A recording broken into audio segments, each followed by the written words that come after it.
नमस्कार दोस्तों, स्वागत है आप सभी को हमारे एक और शानदार ऑडियो बुक समरी में, जिसका नाम है द पावर ऑफ नाउ, जिसको आप पढ़कर या सुनकर आपको अपने ब्रेन के पेनफुल विचारों को कंट्रोल करने में सहायता मिलेगी।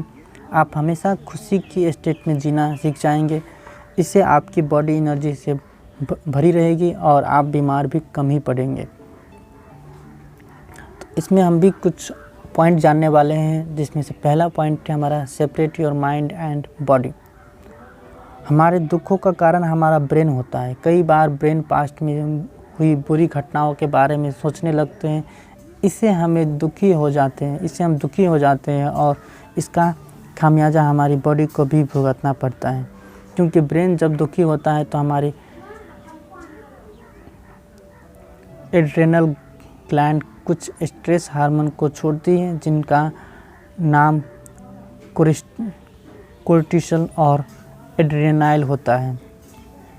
इन हार्मोन की वजह से हमारी धड़कन बढ़ जाती है, सांसें तेज़ हो जाती हैं, मुंह सूखने लगता है और हमें स्ट्रेस हो जाती है। स्ट्रेस जब लंबे समय तक चलता है तो वो डिप्रेशन में बदल जाता है और डिप्रेशन की वजह से इम्यूनिटी कम हो जाती है। इससे हमारे शरीर को तरह तरह की बीमारियां लगने लगती हैं। इसीलिए लेखक ने कहा है कि ब्रेन को बॉडी से अलग करना सीखें, अर्थात ब्रेन के नेगेटिव विचारों को बॉडी तक ना पहुंचने दें। इससे हमारे अंदर स्ट्रेस हार्मोन नहीं निकलेंगे और बॉडी स्वस्थ रहेंगे। गौतम बुद्ध ने मेडिटेशन की जरिए ऐसी स्थिति हासिल कर ली थी कि वे अपने ब्रेन को कंट्रोल कर लेते थे और उसके बुरे विचार को प्रभाव बॉडी पर पड़ने नहीं देते थे। और आगे हमें इसके बारे में और पढ़ने पड़ेंगे। जिसमें से दूसरा पॉइंट है हमारा ऑब्जर्व योर माइंड। अपने बॉडी को ब्रेन से डिटैच कर लेने के बाद आप ब्रेन पर फोकस करें और ये समझें कि आपकी कौन सी थिंकिंग आपको पेन दे रही है। क्या आपको दूसरे से जलन हो रही है तो ऐसे विचारों से खुद को डिटैच करें। ये समझें कि संसार की हर चीज़ नश्वर है। राजाओं के राज भी चल जाएंगे, बड़ी बड़ी फैक्ट्री भी ये रह जाएंगी, फिर आप दूसरे से क्या ईर्ष्या जिलियस कर रहे हो। सबकी अचीवमेंट भी यहीं रह जाएगी। हर कोई बुढ़ापे और अंततः मौत की तरफ ही तो बढ़ रहा है। ये शाश्वत सत्य है। मौत को हमेशा याद रखें। इससे आप किसी भी चीज़ से अटैच नहीं रहेंगे और नेगेटिव विचार भी आपको तंग नहीं करेंगे। नेक्स्ट पॉइंट है हमारा लिव इन प्रेजेंट। कुछ लोग पास्ट में ही जीते रहते हैं और कुछ फ्यूचर में। दोनों ही सिचुएशन में आदमी दुखी ही रहता है। कुछ लोग पास्ट में मिले फेलियर का रोना ही रोते रहते हैं। उन्हें समझना चाहिए कि पास्ट कभी वापस नहीं आएगा और वे कितना भी आंसू बहा ले, किसी को कोई फ़र्क नहीं पड़ेगा। अगर एक स्टूडेंट फेल होने पर रोता रहे तो क्या उसके मार्क्स बढ़ जाएंगे? जब ऐसा नहीं होना है तो दुखी क्यों हुआ जाए? इससे आपके शरीर पर बुरा असर पड़ता है। इसी तरह कुछ लोग फ्यूचर की चिंता में डूबे हुए हैं। स्टूडेंट चिंता में जी रहे हैं कि कॉम्पिटिटिव एग्ज़ाम कैसे क्लियर होंगे। जॉब वाले चिंता में जी रहे हैं कि प्रमोशन कैसे होगी। हर कोई फ्यूचर की तरफ भागे जा रहा है, लेकिन इस चक्कर में लोग अपनी मौजूदा लाइफ ही ठीक से नहीं जी पाते। इसलिए प्रेजेंट में जीना सीखें। जो कुछ भी आपके पास आज है उसके लिए यूनिवर्स को धन्यवाद दें। ऐसा करने से आपका दिल खुशी से भर जाएगा और आपको लगेगा आपके पास सब कुछ है। छोटी छोटी चीज़ों में खुशी ढूंढ लें। कभी भी खुद को दूसरे से कंपेयर ही ना करें।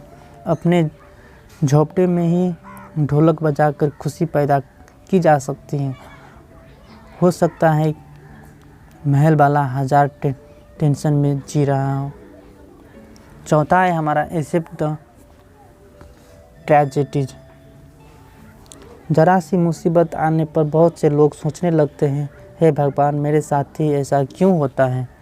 लेकिन ये एक नेगेटिव स्टेटमेंट है जो हम अपने दिमाग को दे रहे हो, और इससे दिमाग बेहद डिमोटिवेट हो जाता है, फिर वो अपनी तरफ और प्रॉब्लम को आकर्षित कर लेता है। इसीलिए नेगेटिव वाक्य ना बोलें, क्योंकि ऐसा नहीं है कि आपकी लाइफ में प्रॉब्लम है, सबको कोई ना कोई प्रॉब्लम होती ही है। इसलिए ऐसा माइंडसेट बना ले कि डेली कुछ प्रॉब्लम तो आएंगे ही, लेकिन आप इन्हें सुलझाते जाइए और जीवन का मज़ा उठाते जाइए। जितना आप सॉल्व कर सकते हैं उतना ही कीजिए, लेकिन ऐसा बिना परेशान हुए करें। दूसरों की हेल्प ले सकते हैं, लेकिन इसके लिए हमेशा पहले से ही दूसरों की हेल्प भी करते रहिए, क्योंकि हेल्प वापस आती है। कोई ट्रेजेडी होने पर अत्यधिक दुखी ना हो जाएं, बल्कि उसे विधि का विधान जानकर एक्सेप्ट करें, खुद को संभाल कर फिर से आगे बढ़ने की कोशिश करें। यही ज़िंदगी जीने का तरीका है। Be in alert state. Next point है हमारा बी इन अलर्ट स्टेट। अच्छे दिन आने पर लोग मज़े से डूब जाते हैं और अपनी ज़िंदगी पर ज़्यादा ध्यान नहीं देते, लेकिन ज़िंदगी पल पल बदल सकती है। इसलिए हमेशा सजग रहे। अब अगर आप कोई क्रिएटिव काम करना चाहते हैं तब तो आपको हमेशा अलर्ट रहना चाहिए, क्योंकि क्रिएटिव विचार अचानक से आते हैं, वे कभी भी कहीं भी आ सकते हैं। हो सकता है आप सब्ज़ी खरीद रहे हो तब आप आ जाएं, और या कहीं यात्रा कर रहे हो तब आ सकते हैं। उन्हें उसी समय नोट कर लें, क्योंकि वे जल्दी से गायब भी हो जाते हैं। इसी तरह लाइफ में कोई ना कोई नई घटना किसी दिन ज़रूर होगी। इसलिए ये मानकर निश्चित ना बैठ जाएं कि मेरी लाइफ में तो सब कुछ अच्छा है। प्रॉब्लम के लिए भी रेडी रहें और खुशी के पलों के लिए भी। नेक्स्ट पॉइंट है हमारा ईगो इज़ डिस्ट्रक्टिव। कुछ लोग अपने जीवन में ज़रा सी सफलता पाते ही ईगो यानी अहंकार से भर जाते हैं। वे अपने सामने किसी को कुछ नहीं समझते, लेकिन इससे उनका खुद का पतन शुरू हो जाता है, क्योंकि ईगो वाला व्यक्ति नेगेटिव हाइप्स छोड़ता है और लोग अंदर ही अंदर उसे नफरत करने लगते हैं, वे उससे दूर होने लगते हैं। इंसान सोशल एनिमल है, उसे सोसाइटी की ज़रूरत पड़ती रहती है, लेकिन अगर सोसाइटी के लोग आपको नापसंद करेंगे तो मुसीबत आने पर आपको हेल्प भी नहीं मिलेंगे। साथ ही लोगों के नापसंद करने पर ऐसे आदमी का स्ट्रेस लेवल बढ़ा रहता है, उसके झगड़े भी बढ़ जाते हैं। इससे उसका स्ट्रेस और बढ़ जाता है और वो अंदर ही अंदर परेशान रहता है, और इससे कोई तरह की हार्ट संबंधी बीमारियां होने का खतरा रहता है। इसलिए कभी भी ईगो ना पालें। सक्सेस मिलने पर भी हम्बल रहें, हवा में ना उड़ने लगे। इससे और किसी भी नहीं बल्कि आपकी खुद की सेहत अच्छी रहती है। Feel the energy of universe. इसमें हम जानेंगे कि कई बार हम बोरिंग काम करते थक जाते हैं, लेकिन घर जाकर हमें कोई डिस्को क्लब चलने को बोल दे तो हमें एनर्जी से भर जाते हैं। इसका सीधा मतलब है कि हमारे अंदर एनर्जी का खजाना होता है, बस हमें उसे इस्तेमाल करना नहीं आता। कुछ लोग लगातार 16 घंटे पढ़ने के बाद भी नहीं थकते, या कुछ प्लेयर देर तक प्रैक्टिस करने से भी नहीं थकते। वे अनजान में ही सही अपने अंदर एनर्जी के खजाने का इस्तेमाल कर रहे होते हैं। आप भी अपने अंदर यूनिवर्स की एनर्जी को महसूस करें। आंखें बंद करके खुद से कहें कि आप यूनिवर्स का ही भाग हैं और आपके अंदर यूनिवर्स की एनर्जी है। इसके साथ साथ अपना काम करते हुए खुश रहना सीखें। अपने काम में पूरा इंटरेस्ट लें, इसे किसी रिवार्ड से भी लिंक कर लें। साथ ही कर्म को पूजा मानें। उसे करते हुए आपको सच में स्पिरिचुअलिटी का एहसास होना चाहिए। हर काम स्माइल के साथ करें। इन सब तरीक़ों से आपके अंदर एनर्जी कभी भी कम नहीं रहेगी। नेक्स्ट पॉइंट है हमारा रिलेशनशिप डिटैचमेंट। मानव रिश्ते को मोह माया में उलझा हुआ है। मानव रिश्ते की मोह माया में उलझा हुआ है। किसी माँ के बेटे के दूर जाने पर गम जता रहा है, तो किसी को अपने लवर से ना मिल पाने का। रिश्तों से ज़्यादा अटैचमेंट अच्छी नहीं है। निर्वाण निर्वाण प्राप्ति के मार्ग में इस अटैचमेंट को सबसे बड़ी बाधा माना जाता है। गौतम बुद्ध ने अपने इस मोहमाया का त्याग कर दिया था। वे अपनी पत्नी और बच्चों को छोड़कर ईश्वर की खोज में निकल पड़े थे और तभी उन्हें निर्वाण प्राप्ति हुई थी। लेकिन सबको ऐसा करने की ज़रूरत नहीं है कि बस अपने आप को किसी भी प्रेम में अंधा नहीं होना है। अगर आपके बच्चों को टाइम से घर आने में देर हो जाए तो दुख से पागल ना हो जाए, बस फ़ोन करके वजह पूछ लें। इसी तरह अभ्यास करने से आप अटैचमेंट को कम कर पाएंगे। इससे आपको दुखों का कारण भी कम हो जाएगा। दूसरी बात यह भी है कि हर कोई अपना ख्याल खुद रख लेता है। सबको अपनी ज़िंदगी प्यारी होती है, इसलिए आप उनकी उतनी चिंता ना करें। आप बस अपने मेंटल और स्पिरिचुअल हेल्थ को दुरुस्त रखें। नेक्स्ट पॉइंट है हमारा डिटैच टू फाइंड पीस। बहुत से लोग मटेरियलिस्ट होते जा रहे हैं, जो संसार के भौतिक सुखों में खुशी ढूंढ रहे हैं, और जब उन्हें वे नहीं मिलते तो वो दुखी हो जाते हैं।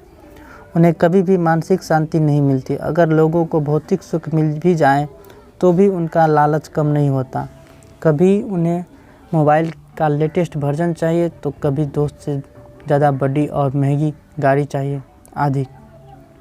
मटेरियलिस्टिक चीज़ों से आसक्ति ही दुखों का कारण है। इसीलिए इन चीज़ों से भी मोहमाया त्याग दें। कई बार शेयर मार्केट में लॉस होने पर कुछ लोग गम से पागल हो जाते हैं, क्योंकि वे पैसे से अटैच्ड हो जाते हैं, लेकिन इससे उनकी ज़िंदगी खराब होती है। ऐसे में उन्हें खुद को इस सब से डिटैच कर लेना चाहिए। सुखों को ज़रूर भोगो, लेकिन उससे अटैचमेंट ना पाले।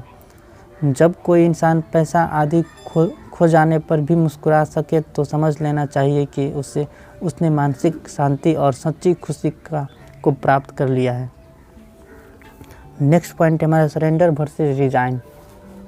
कुछ लोग असफलता मिलने पर हार मान लेते हैं। वे दुख के सागर में डूब जाते हैं और दोबारा कुछ भी बड़ा करने की कोशिश ही नहीं करते, और कुछ डिप्रेशन में चले जाते हैं, और कुछ लोग शराब, सिगरेट, ड्रग्स आदि लेने लगते हैं और अपनी ज़िंदगी को चौपट कर देते हैं। लेकिन ऐसा रवैया गलत है। गीता में लिखा है, क्यों व्यर्थ चिंता करते हो, किससे व्यर्थ डरते हो। तुम्हारा क्या खो गया जो तुम लाए थे, जो लिया यहीं से लिया, जो दिया यहीं दिया। इसलिए कभी भी रिजाइन ना माने, बल्कि खुद को ईश्वर या ब्रह्मांड के चरणों में समर्पित कर दें। अपनी गलतियों से सीखें और फिर से कोशिश करें। विश्वास और कोशिश करते रहते ही सफलता मिलती है। इसीलिए कभी भी विश्वास को ना खोने दें और निरंतर प्रयास करते रहें। तो ये था हमारा आज की बुक समरी में दोस्तों, द पावर ऑफ नाउ। आपको ये कैसी लगी कमेंट करके बताएं, और ये ऑडियो बुक समरी सुनने के लिए बहुत बहुत धन्यवाद। अगर आप में से कोई नया है और अभी तक हमारे चैनल को सब्सक्राइब नहीं किया है तो प्लीज़ सब्सक्राइब कर दीजिएगा। साथ ही साथ बेल आइकन पर क्लिक करके ऑल नोटिफिकेशन को ऑन करना ना भूलें। और ये बुक समरी आप लोगों को बहुत अच्छा लगे तो वीडियो को शेयर कर दीजिएगा। चलिए आज के लिए इतना ही रखते हैं। नमस्कार।